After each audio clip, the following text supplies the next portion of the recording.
He brushed my hair aside and said, "You drive me crazy, you know that?" I don't think I breathed for a full second after he said it. His hand lingered near my face, fingertips grazing the edge of my jaw, like he didn't know whether to pull away or go further. The room was too quiet for how fast my heart was beating. Maya sat across from me earlier that evening, legs crossed, glasses slipping down her nose as she read. The lamplight caught the faint silver in her hair, and I kept pretending to look at the photos on my camera just to keep from staring. I'd met her 3 months ago, my neighbor, a literature professor who always smelled faintly of sandalwood and rain. I told myself I liked the sound of her voice, that was all. But it wasn't the sound. It was the way she looked at things, like she could read the spaces between words. She had offered me tea when my power went out last week. Now, somehow, I was in her living room again. Rain tapped against the window. Her books leaned unevenly on the shelves behind her, like they'd grown tired of standing upright. She tucked one leg beneath her, reached for her cup, and smiled. "Still working late?" she asked. "Trying to," I said, though my camera sat untouched on the table. Her smile lingered just a second too long, soft but distracted. "You always say that." I watched her fingers trace the rim of the cup, small, slow circles, and every one of them felt like a sentence she wasn't finishing. "I like the quiet here," I said finally. "You like being watched," she replied without looking up. That stopped me. The sound of rain filled the silence that followed. She wasn't wrong. I liked the way her attention felt, how she noticed things other people didn't. The crease in my sleeve. The tiny burn mark on my wrist from when I spilled coffee on a photo shoot. She asked about it once, and I remember how gently she touched the spot, even though it had healed months ago. Now, sitting in the soft amber light, the space between us felt too small and too wide at once. "You shouldn't look at me like that," she said quietly. "How am I looking at you?" She tilted her head, studying me. "Like I'm younger than I am." I wanted to tell her she didn't seem older, that she just seemed real. But I didn't. I only looked down, pretending to fix the strap of my camera, while her voice drifted through the air like something that might disappear if I reached for it.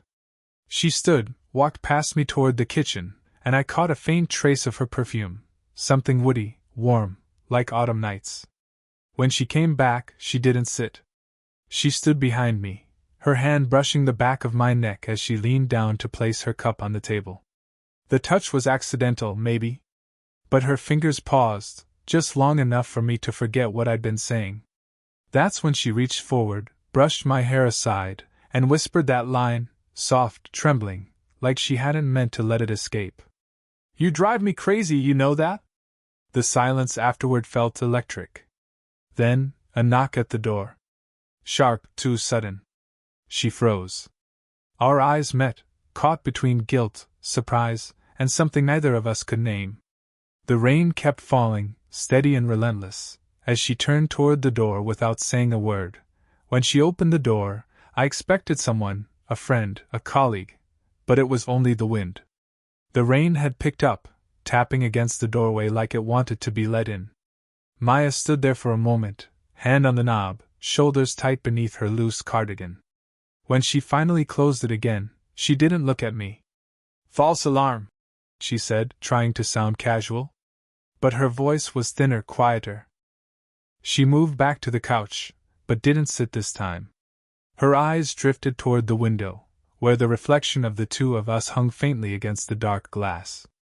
I could see how tired she looked. Not from lack of sleep. It was the kind of tired that comes from holding too much in. "You were married once," I said before I could stop myself. She glanced at me, a faint smile at the corner of her mouth. "You don't waste time, do you? You mentioned it before." "I mention a lot of things," she said, but then she sighed and sat down. "Yes. I was. A long time ago." She didn't say more. She didn't need to. The way she said was already carried too much history. I leaned back, watching her fingers play absently with the ring she no longer wore. "You miss him?" Her eyes flicked to mine, sharp. "Don't romanticize it." Some endings are overdue. I nodded, though part of me felt the sting of her tone, not meant for me, but still close enough to hurt. She shifted, pulling the cardigan tighter. What about you? Any tragic love stories for your camera to capture? I laughed softly. Mostly missed chances. Wrong people, wrong timing. She gave a quiet hum. That's the polite way of saying you're still searching. I'm not sure what I'm searching for, I said honestly. But sometimes, I think I find pieces of it here. The air between us thickened again, the kind that made words unnecessary and dangerous. She looked away first, and for a while, all we could hear was the rain. When she finally spoke, her voice had changed, lower, softer. People will talk, you know. About what?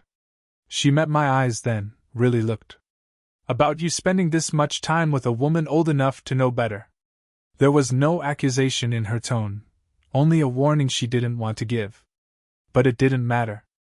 The truth was, I already thought about it every time I walked up her steps, every time her hand brushed mine when she passed me a cup of tea. Does it bother you? I asked. She hesitated. It should. Her hand was on the back of the couch, close enough that I could feel the warmth of her skin. I didn't move, didn't dare. Then why? I started, but stopped when her thumb brushed my shoulder, barely a touch, but it burned through the space between us. She didn't pull away this time. Her breath trembled against the side of my neck as she whispered.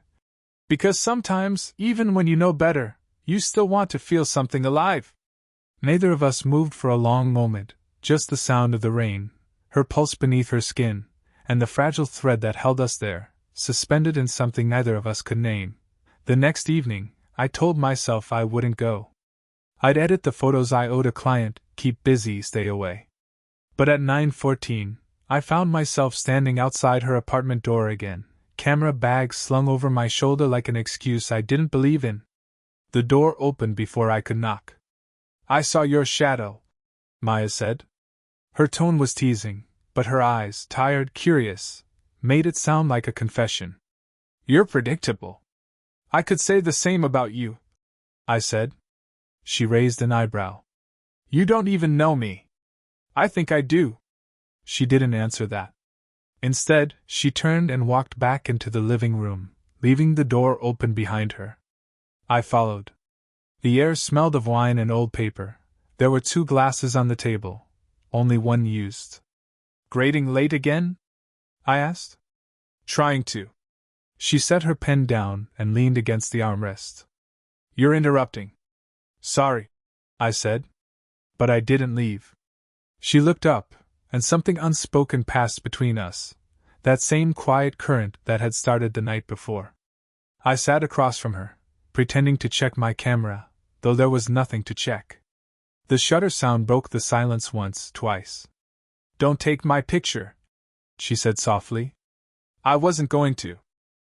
You were thinking about it. I smiled faintly. Maybe. Her lips parted, but before she could say anything, her phone buzzed on the table.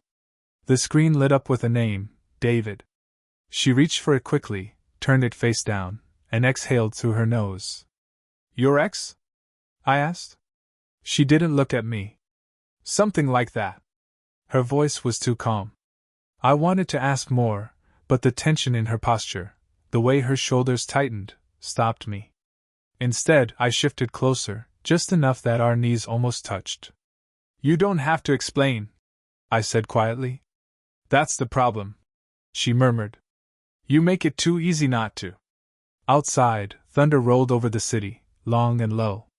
She moved to close the window, and I stood to help, both of us reaching for the same latch. Her hand brushed mine, warm, trembling slightly. Neither of us moved away. For a moment, all I could hear was the rhythm of our breathing, uneven and close. Her hair brushed my cheek as she turned toward me, and the faint scent of sandalwood blurred every thought I had. Eli. She said my name like a warning, but it came out softer than she meant it to.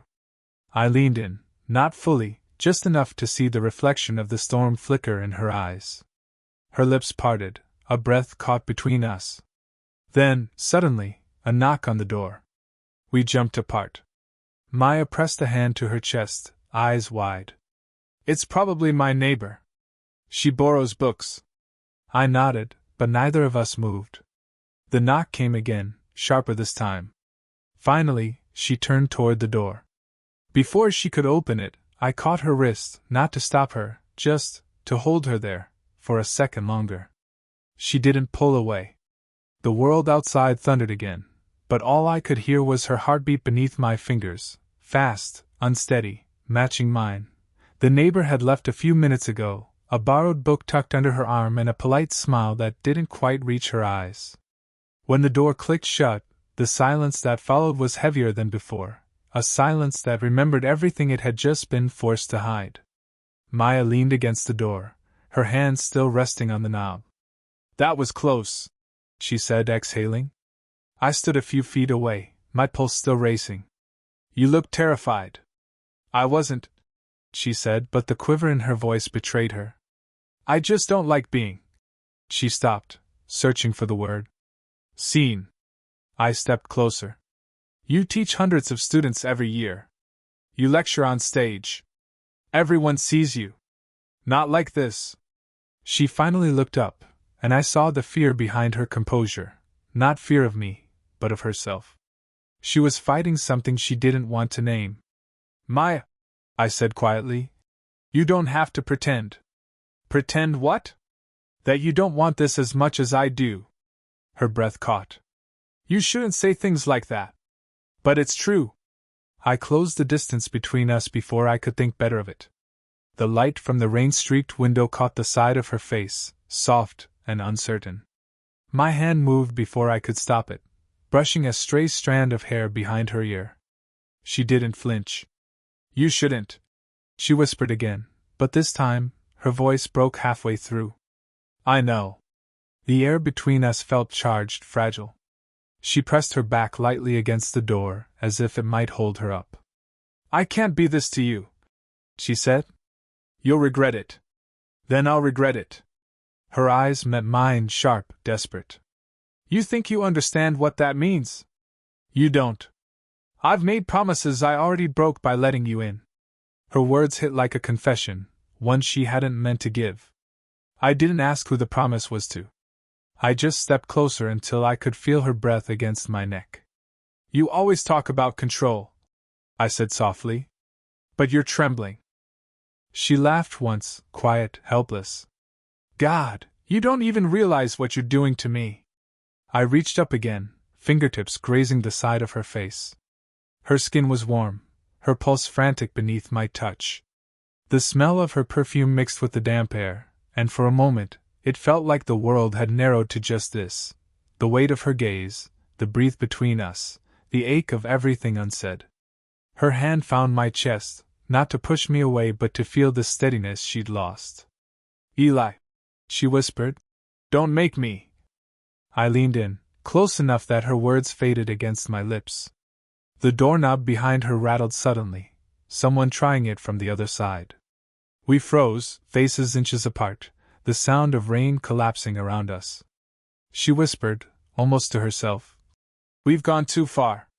And still, she didn't move. The door finally stopped rattling, followed by a muffled voice through the wood, low, male. Maya? It's me.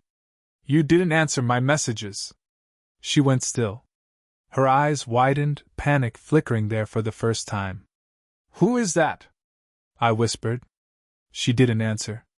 She pressed a finger to her lips, signaling me to stay quiet. The voice called again, closer this time, like he was leaning against the door. Maya, open up. Please. I just want to talk. She exhaled, barely a sound. You should go, she murmured. Who is he? Her jaw tightened. Someone who doesn't know when to stop. I felt my chest tighten. Your ex? Her silence was enough of an answer. The knock came again, harder. I could see her shaking slightly now, not just from fear, but from the unbearable tension of being caught between what she wanted and what she couldn't admit. Eli, please, she said, voice breaking. Just go out the back. I hesitated. The thought of leaving her like that felt wrong, but before I could move, she opened the door a crack. The man outside, mid-40s, suit jacket damp from the rain, looked like a ghost pulled back from a memory she tried to bury. "David," she said softly. His eyes flicked past her, immediately landing on me. "You're not serious," he said, disbelief edging into something darker. Maya stepped forward, blocking his view.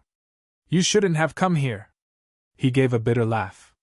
"You disappear for weeks, ignore me, and this is why?" "Maya," I said quietly. "Do you want me to?" "Don't," she cut in sharply, her voice trembling.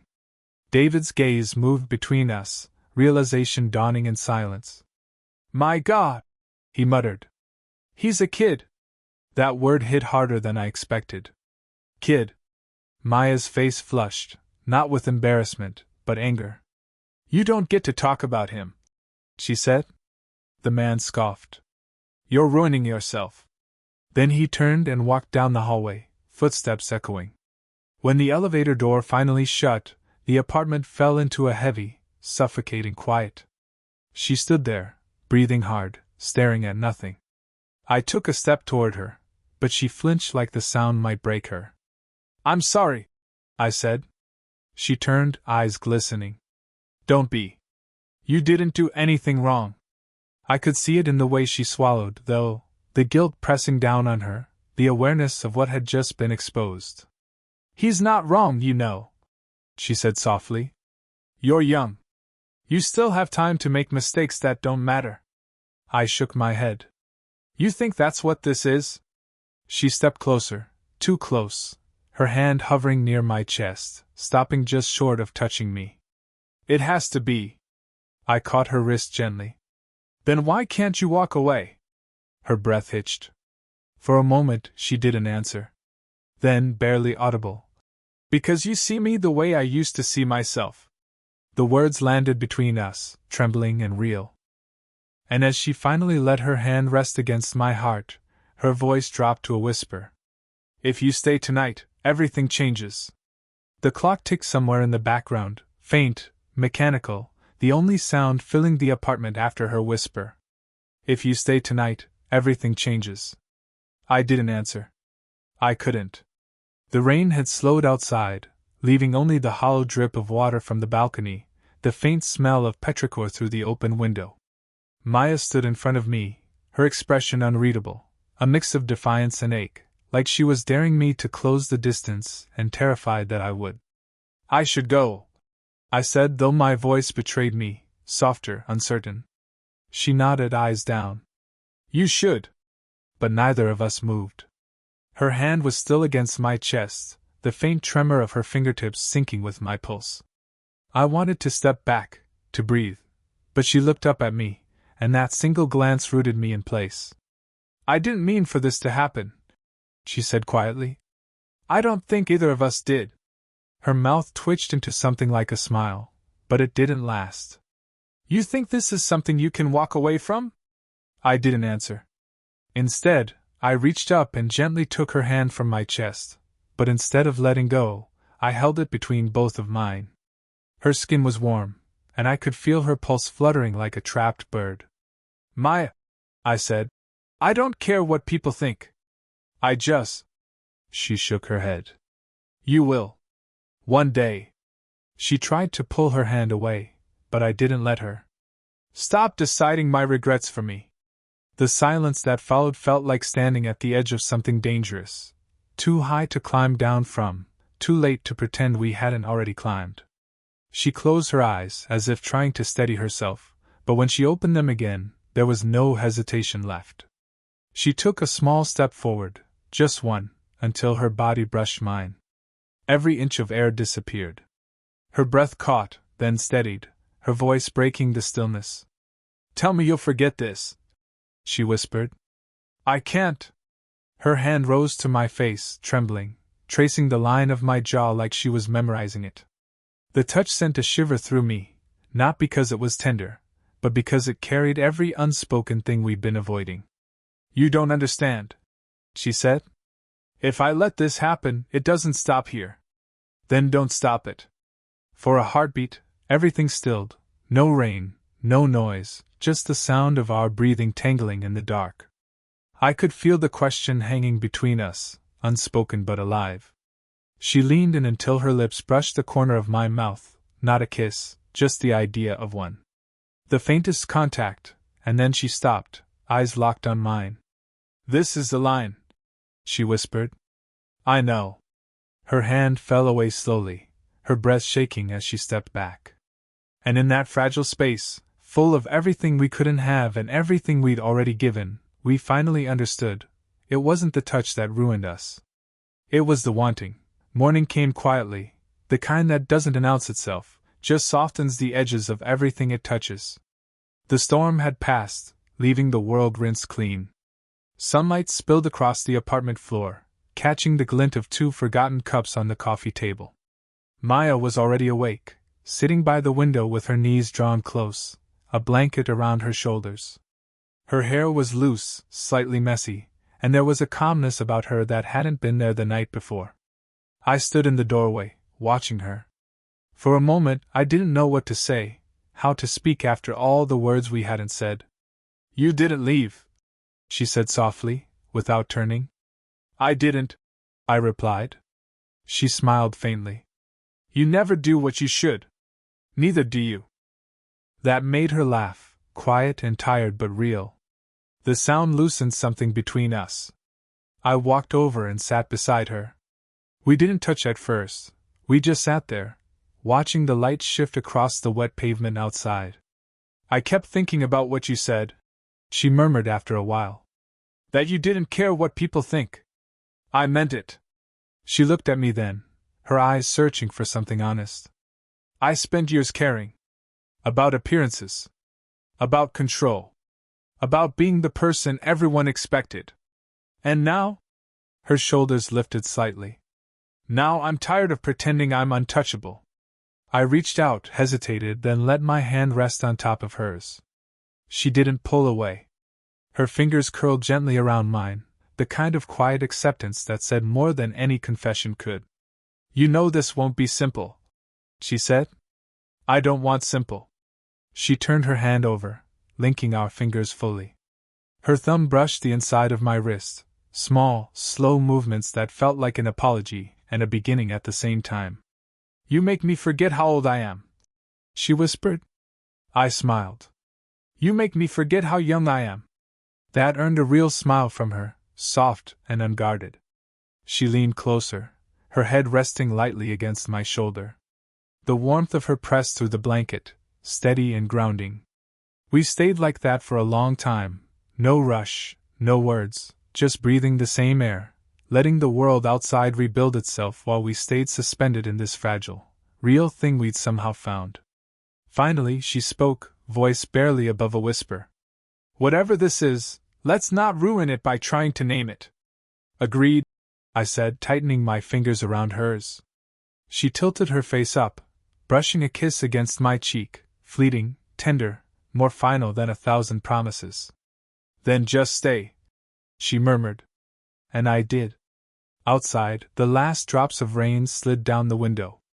Inside, her hand stayed in mine, not asking for forever, just for now. And for the first time, now was enough. Did you enjoy the story? What kind of stories would you like to hear next?